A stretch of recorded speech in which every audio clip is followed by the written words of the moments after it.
لا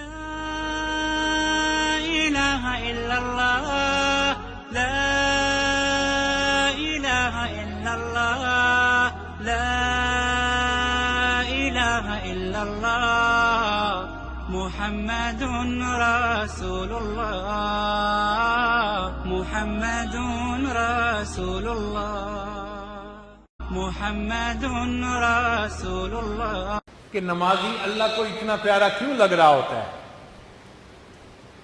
کہ اللہ اس کو محبت سے دیکھ رہے ہوتے ہیں؟ علماء نے لکھا ہے کہ جب ہم نماز کی رکعت پڑھتے ہیں نا تو قیام الف کے حرف کی مانند ہے.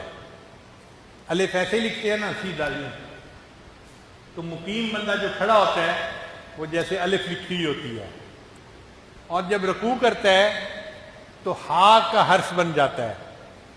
ہا کا حرف اسی طرح ہے نا جیسے رکوع کوئی کر رہا ہوتا ہے، اور جب سجدہ کر رہا ہوتا ہے تو وہ میم کی طرح ہوتا ہے. سجدہ کرنے والا اسی طرح سمٹ کے سجدہ کر رہا ہوتا ہے کہ جیسے میم کا حرف لکھا ہوا ہوتا ہے، اور اتحیات میں جو بیٹھا ہوتا ہے وہ دال کا حرف بنتا ہے.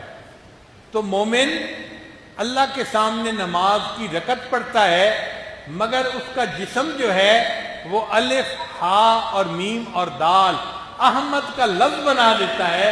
جب اللہ تعالیٰ اپنے محبوب کے نام کو دیکھتے ہیں اللہ کو وہ بندہ بھی پیارا لگتا ہے. میں نے تو یوں ہی خاک میں تیری کی انگلیاں دیکھا جو غور سے تیری تصویر بن گئی. ہم نماز پڑھ رہے ہوتے ہیں، حقیقت میں ہم احمد کا نام لکھ رہے ہوتے ہیں، اور اللہ کو ہمارا یہ احمد کا نام لکھنا پسند آ جاتا ہے. اللہ کو مومن بندہ نمازی اس لیے پیارا لگ رہا ہے.